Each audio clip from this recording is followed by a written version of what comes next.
Okay, so I thought this was pretty funny. Um,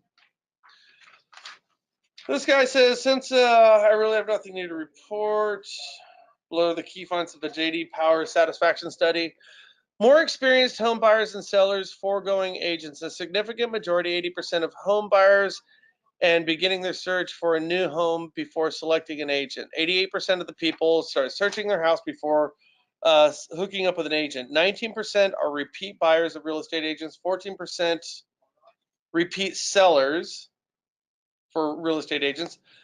14% repeat sellers. That seems like a low number. So that means 14% of the people who sell their house with an agent are repeat. That means 86% of the people who have a house and list it do not list it with their previous real estate agent. That's a crazy number. 13% of first-time homebuyers and 9% of first-time sellers did not use an agent to buy or sell their home at all. 13% of first-time homebuyers and 9% of sellers. That's an interesting number.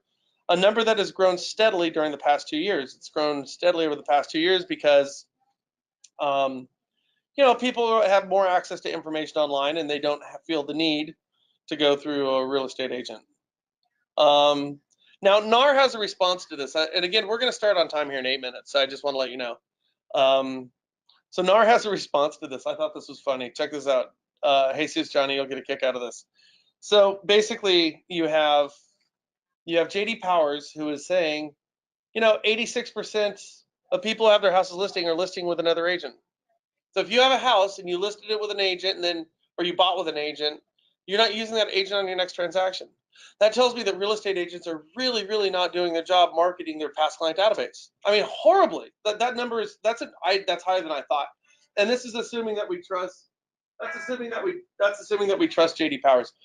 But it says 9%, or excuse me, 13% of buyers and 9% of sellers didn't use an agent at all. They're getting information online. So NAR had a response.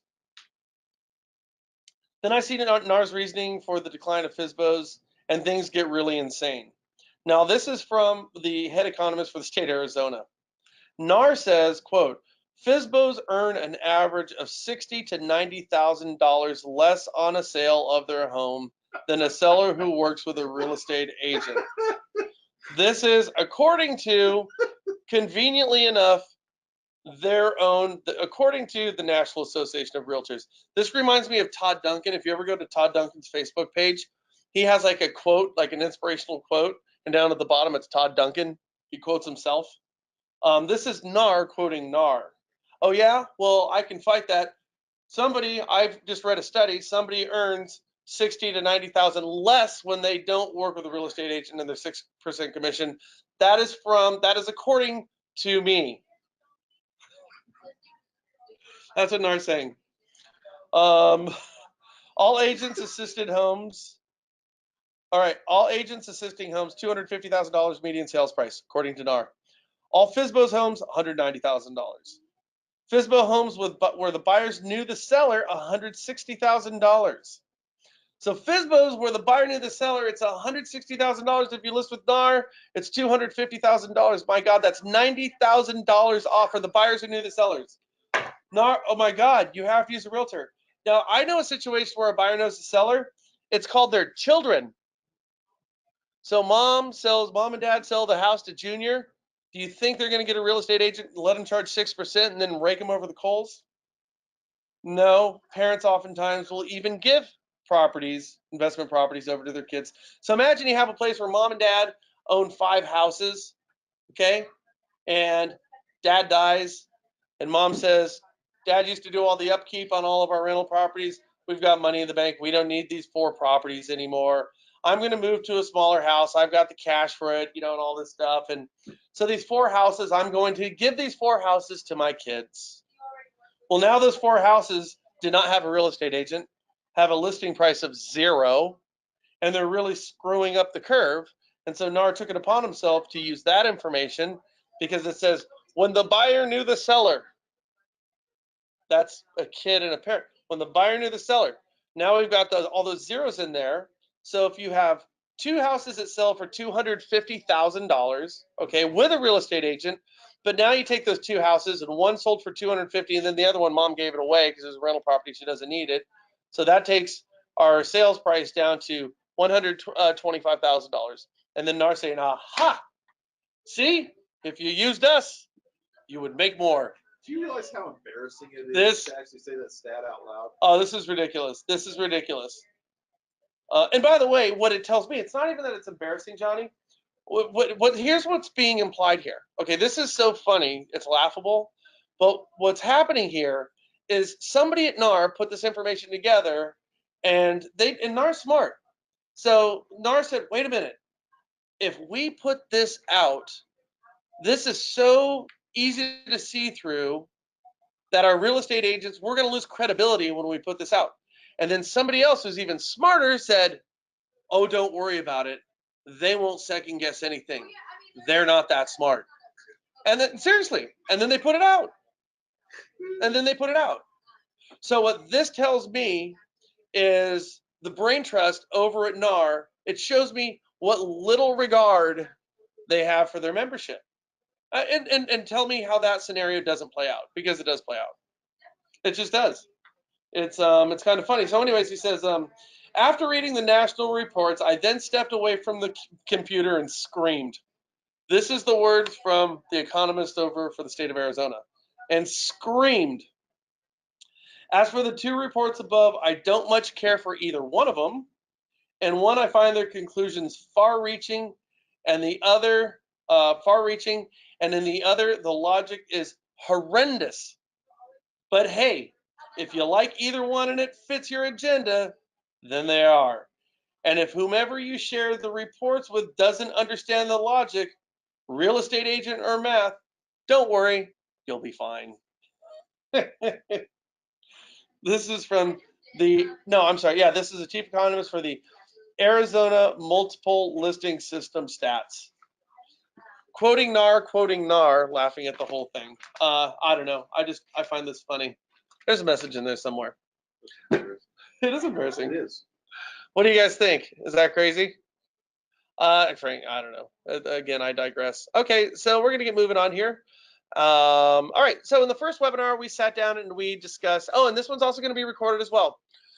So in the first webinar, we sat down and we discussed how to generate leads. And there's a very simple system. It's explained in 15, 20 minutes. If you don't have real estate agents in your Listing Booster account, it's a matter of holding your breath underwater. Do the hard work. First thing you want to do, just real quickly, call the agents you already know and who work with you and call you preferred, and say, will you sign up for this? And if they say no, they don't call you preferred. They don't, because if they call you preferred, they will go ahead and do that. The second one is go ahead and talk to real estate agents who know you but don't work with you. Maybe you worked in the past, maybe they've been on the other side of transactions. Maybe when you see them, like I've said before, in the grocery store, you say hi to each other and how's each other's kids. Talk to them because you'll get a high conversion rate. And then go to sites like Trulia and Zillow and start cold calling these agents. And that's the fun part because, one, it's not hard, as we showed on the webinar. 2, I encourage you to do this live on Facebook in the Listing Booster users group, because why not? That's even more fun. There's a bunch of people who did it. And the reason why it's great is because you don't know that agent, they don't know you, you'll never know each other unless you engage in that behavior. And the cool part about the whole thing is when you do it, you might find a referral source that lasts the rest of your career and makes you tons and tons of money. And that's a really, really cool thing. The second thing we talked about is how to generate leads. We went down one campaign and one campaign only. Is go join groups in your area, groups for horses, groups for singles, groups for farmers markets, groups for hiking, groups for cars, groups for moms, groups for garages, groups for anything you can think of. Anything that could make a property unique, there's a group out there for it, and you want to post in groups that aren't directly related to real estate, because agents don't post there, and because you're the only house in town, you're kind of like the cute girl at school. Everybody wants a piece of you. Okay, so that's always a great idea, and make sure that you have lead capture on. Lead capture is the difference between getting a bunch of leads and not getting them. I can't stress that enough. Lead capture. When you don't have lead capture on, nobody's going to contact you. Nobody's going to contact you with any single property websites you have with a phone number on there, because they don't want to talk to you. They don't want you to ask anything of or from them. Lead capture, lead capture, lead capture. It's a button that you push underneath the agent. That's hugely important. If you engage in that, you'll be able to generate hundreds to thousands of leads on a monthly basis. I know this because I'm speaking from a proof of concept where we've already got loan officers who are engaged in that very activity and they're kicking ass with it. Okay, and Mark Jost, Mark Jost said, "I'm glad you're being recorded again." Yes, by the way, Mark, it is not your fault. It is in fact my fault because I started the last one early. So I'm just doing a refresher on what we talked about for the previous two ones. So now we're going to talk about lead conversion. Lead conversion is truly where the bottleneck lies in this whole thing. This is where you hear real estate and loan officers say, "Man, these leads are shitty." There's no shitty leads. There's just shitty loan officers and real estate agents. Okay, I'm kidding, but I'm not. It's not that they're shitty. They just need to have they need to think more about it. The first one is the definition. Okay. We cannot mistake a referral with an online lead. We cannot do that. They're two different animals. An example of one is if you have a real estate agent who refers somebody over to you, that's a past client. There's a chance that one of the 14% who are repeat buyers, and they're going to refer somebody who they sold their house before, they listed the house before, and they're going to say, "Hey, you need to call Bobby, he's selling his house. He wants to buy another house in Vacaville." Well, chances are that one's in the bank. It's in the bank because one, they're selling their house. Chances are they're going to have a significant down payment. That's great. The other one is they own a house, so chances are their credit's not jacked up because they've already been vetted once. That's also great. The third part is they know the real estate agent, and the real estate agent already told them you're going to be calling, so they're expecting your call. They want to talk to you. That's great. When you call, if the kid answers or somebody answers who's not the decision maker, they're going to say, "Hold on a second, let me go get my mom or my dad." They might say their dad, but it's really the mom who's always the decision maker. Shh. You'll have the decision maker on the phone. That's great. And the most important thing when it comes to qualifying a person where you can take a lead and turn that into a client, is it the right time for them to buy? That's great because they're listing their house, they want to move. So we have every one of the criteria met that turns a lead into a client, and turns a prospect into a transaction. You have all the pieces in place. Now, when you get an online lead and somebody responds to you, are we speaking with a decision maker? Maybe. We don't know. Chances are, if somebody's looking at houses, it's going to be close enough to the decision maker that you have the decision swayer. So let's check that one off. Is there a need for what they're doing? Well, if they're looking at houses, we can go ahead and make an assumption that there is a need there. They're looking for housing. Now, a need is not, does somebody need a roof over their head? Everybody needs a roof over their head in some way, shape, or form. A need is, do they need to move? Is there a want, a desire to move? And by virtue of the fact that they're looking at properties, we're going to say yes. Now, you can get looky-loos in there. You can get other real estate agents in there. You can, like neighbors and stuff like that. But by and large, if somebody's going to click on a house, it's because they're interested in that house. People aren't looking at houses just to do it. So let's assume the need. Now, do they qualify? No idea. None whatsoever. See, with a referral, chances are they qualify. Check. With a lead, we don't know because we don't know who we're talking to. So that is unforeseen. Most importantly, is it the time for them to buy? This is the one that derails most salespeople. Is it the time to buy? Now, if somebody's looking at a house, maybe they weren't even thinking about buying a house, but then they saw that house, they're like, "Shit, that's a nice house. That's better than mine. It's in the right neighborhood. I'm going to look at it." Now, when you call on that person might be like, "Hey, I understand you're looking at a property. I'd like to show it to you. I'd like to get you in touch with my real estate agent or with my lender. What do you say?" And it's like, "Whoa, whoa, whoa, no, no, no. Put on the brakes there, Kemosabe. We're not ready for it. We're not ready for it." Now, remember, I just read this to you, and I'm just connecting these dots as we speak, but somewhere in what I just read to you, this is not according to the NAR. We know how they like to manipulate stuff. This is according to J.D. Powers, and the J.D. Powers said 88% of home buyers are beginning their search for a new home before selecting an agent. Okay? 88%. And if you don't believe it's true, I have it in print, and we know everything print online is true. So I have it right here. 88%. So you might be contacting one of those 88% of the people who are just looking without an agent, aren't really considering it. By the way, that means you should have a high conversion rate. That means there's only 12% of the people out there who've got an agent who are searching online. Does that make sense? If you have 100-sided dice, you roll it 88 times, you have an 88% chance of getting a number that's favorable to you. Yes. But you might find somebody who's just starting that search. They might, "Hey, hold on a second here. I just started my search today.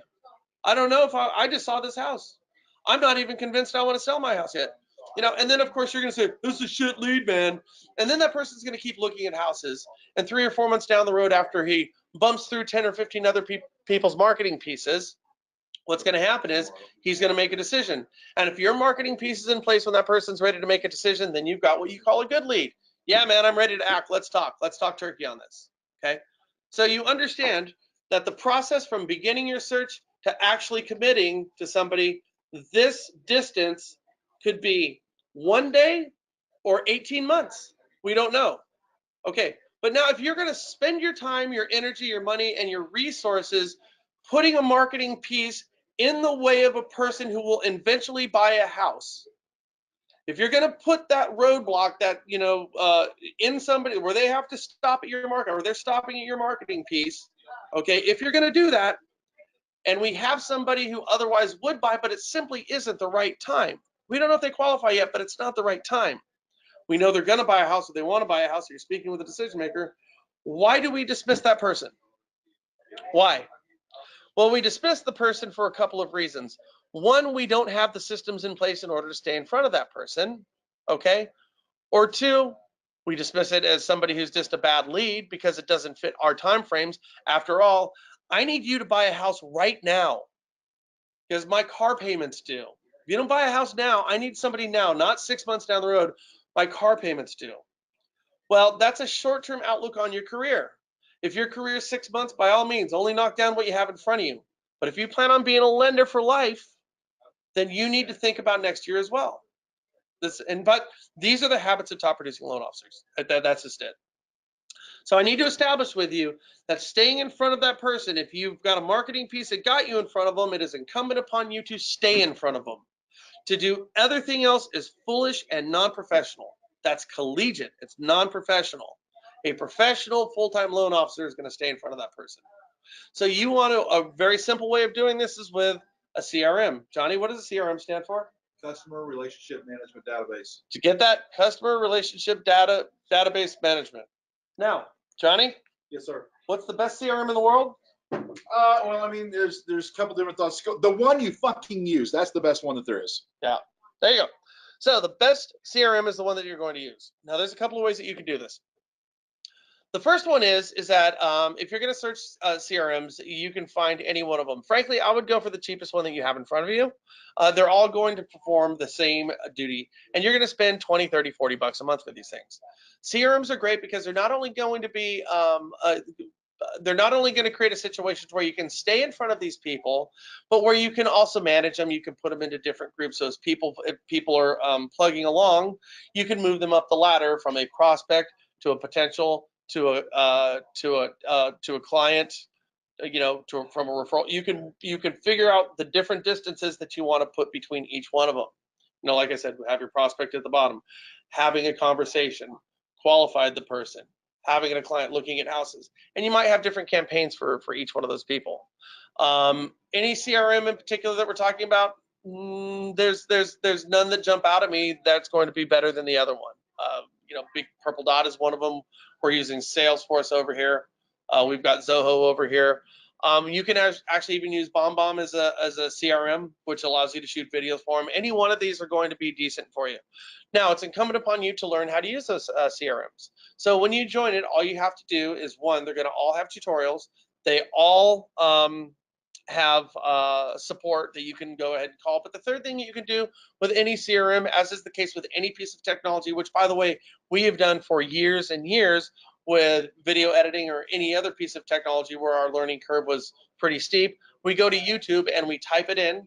You could put Big Purple Dot for beginners, Big Purple Dot introduction, and there's going to be a million videos on there with some 14-year-old zit-faced snot-nosed kid who is going to show you how to actually use these things. And it's really, really cool. It's really, really effective. So, we got one over here. Gilbert says Line Desk, 25 bucks per month. Line Desk, we have a ton of users. Here's the cool thing about Line Desk, Big Purple Dot, and most CRMs out there is your Listing Booster account is going to integrate with them. So as your leads are coming in from Listing Booster, they will auto upload directly into your CRM. And if you have campaigns built out in your CRM, these will automatically send them out, send your campaigns out. Less annoying CRM, $10. Less annoying CRM, $10 a month. Larry, can you explain what that one is there? You say less annoying CRM is $10 a month. Line Desk is $25 a month over here. Sherpa just came out with one that's really incredible. It's $9.95 a month for loan officers for real estate agents. Sherpa has one for $9.95. The other thing that we can do here, guys, is speak with your real estate agents and see if they have a CRM that they're using, and you can integrate with that. Sherpa is like $9.99 a month and super easy. And Larry says, sure, it's actually called Less Annoying. That's its name. Are you kidding me? You're joking. All right, I'm gonna bite on this.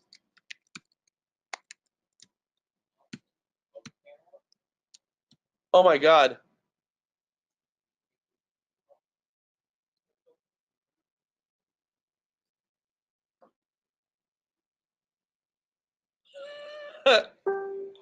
Okay, I find that clever. It's simple, it's affordable, it's awesome. Okay, well, here's what I'm going to do. I'm going to learn how to use the CRM, and I'll post it in the Listing Booster users group. I may or I may not use it, but I'll figure out how to use it. We got our live free demos over here. Less annoying, it's $10 a month. Now, here's the thing. If you went through the previous webinar where you can generate 500 to 1,000 leads a month, if you have that much information, don't you think it would be good to have a means at $10 a month for a full-time professional in order to go ahead and control it? By the way, thanks Larry for this. I find this very clever. So another way of looking at clients is what Frank, my partner, said. He goes, don't even look at them as people. Look at it as data. Look at it as data. So all the information that you're going to get, if you're getting phone numbers, if you're getting emails, don't even look at them as leads. Don't look at it as an audience. Look at it as data. So what you're doing is you're mining data, and once you get that data, you're going to drop it into your $9.99 CRM, and out of that data is going to drop out deals. It's like gold mining. You're going to shovel a bunch of dirt, you're going to shake the dirt, and at the bottom of the dirt, there's going to be some nuggets in there. It is exactly the same thing. So using a CRM is going to be a really great tool. Another way of doing this, again, most of these are they're going to connect to your Listing Booster account and also speak with your real estate agents, because oftentimes your real estate agents have a CRM that you can go ahead and use as well. The other part, this is a great one that a loan officer, his name's Greg Peckman. He's one of our people. He is our top Listing Booster user. What he does, I think, is absolutely remarkable. This requires a little bit more time from you. But I always look at this in terms of leveraging. I always say that a good loan officer is somebody who understands that they need to access their own database. A great marketer is somebody who accesses other people's databases. It's the same thing. It's a matter of leverage. So what happens is that what Greg Peckman does is he's got 1,000 leads, but his 1,000 leads, hey, brother, nice to see you. Nice to meet you, buddy. It was a pleasure. Yes, look forward to seeing you. And I do want to go down to Spain or the Canary Islands. Yes. Canary Islands. He looks like the dog whisperer, so we've been calling him Caesar Milan. His name's Jesus, but we call him Caesar. Super cool guy. Okay, so here's the deal. Greg Peckman has he generates 1,300 leads a month. He has 100 real estate agents on his Listing Booster account. Actually, he has 2 Listing Booster accounts. He's got like 50 in the other one. And he also gets rid of real estate agents on a monthly basis. How he gets those is he does group trainings. All the agents in his market know about it. It works for him. And so he has agents begging for him to do these weekly social marketing get-togethers, seminars that he does. And then he signs everybody up in his seminars. And then what he does is he weeds one out who just don't do it, which is brilliant. But in his seminars, what he does is he trains his agents how to contact these leads once you get them in the first place. So now if Greg were to call 1,000 people a month, he would be on the phone forever. You couldn't do it. He'd have to have a staff of 50 people. But he's got 100 real estate agents, and those act as his staff. So if he has 1,000 leads a month and 100 real estate agents, then each one of those real estate agents is generating on average 10 deals per month. Now, he rotates what he does, so they're generally generating 30, 40, 50, so some go without, some go with. It just depends. He actually has the agents generating the leads as well. But then what you do is you have the agents call instead of you. So instead of a loan officer contacting 1,000 people, you have 100 agents who are each contacting 10. It becomes a much more consumable number. Now, when you get the information from Listing Booster, when the agents get the information from Listing Booster, a number of things happen. You're going to get a phone number, an email, or a phone number and an email. There are just a few ways of communication. You can communicate with somebody in person, over the phone, with some form of electronic messaging, or mailers. Those are the only ways that we can contact people. With the information we have, it limits us how we can contact them. We can contact them by phone, we can contact them by email, or we can contact them by some form of electronic mailer. Electronic mailer is a great one. So what we do is when you get a lead, you're going to want to take that address and you're going to want to post it in your search bar. When you post it in the search bar, more often than not, it's going to pull up who that person is. If it doesn't, you can also do a reverse directory on those emails as well and find out what name is connected to it. You find out the name, you put it in the search bar, and you search that person. Now, when you search a person in your community, depending on the size and depending on how many people you have in your list in your Facebook account, oftentimes you're going to find that you have you have friends in common. So if I were to go click on Abilena Lamb over here, oh no, it's not going to work. If I were to go click on, let's go Debbie. So let's go to Brandy. So Brandy Berg, she wants to be a friend, and we have our friends in common. So I'm looking down here. Okay, so I know this is a Phoenix person. These are Phoenix people. These are Phoenix people who I know. All right. So what I would do if I was going to send a friend request to her, she would see the same thing I have, that we have these friends in common. And chances are that she would go ahead and accept my friendship.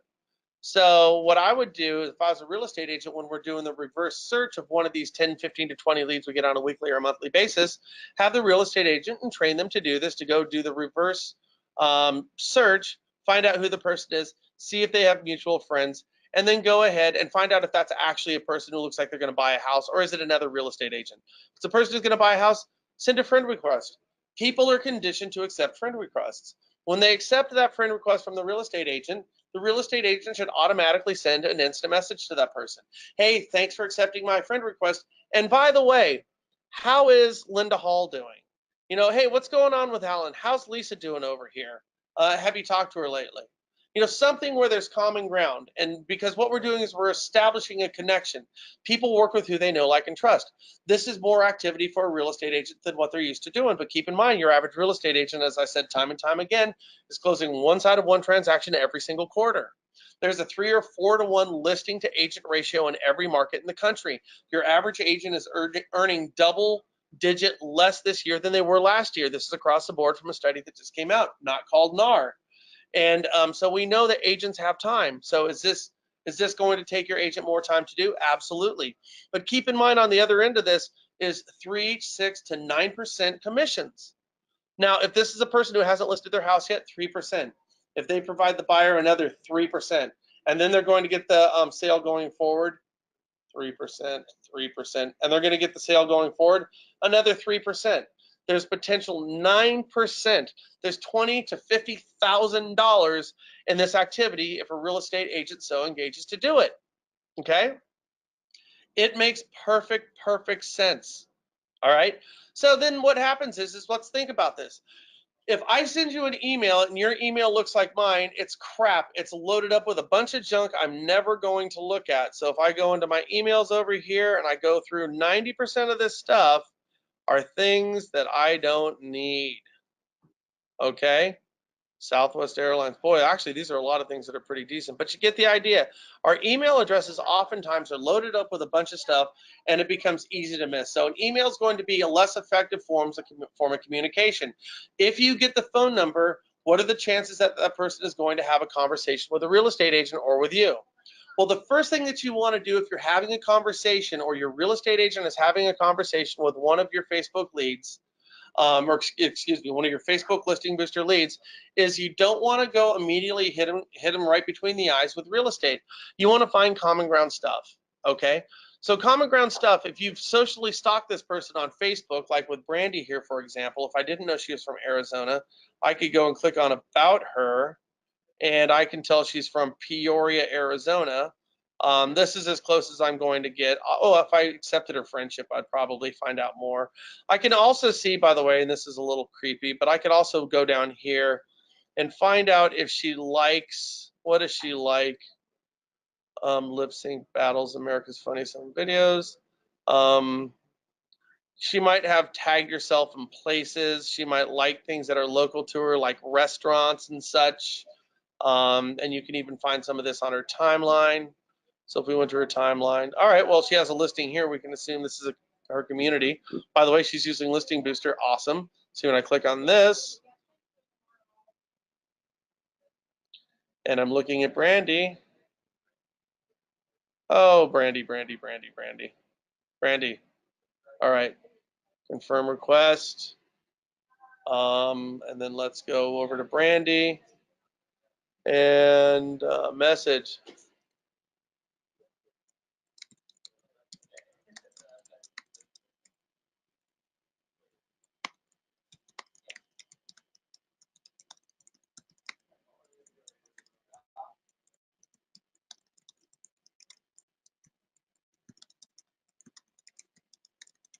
All right, so she doesn't have her lead capture on there.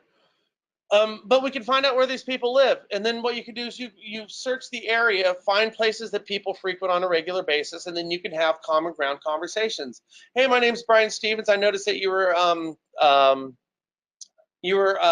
inquired on one of my listings that I have over here on 123 Any Darn Street in Vacaville, California.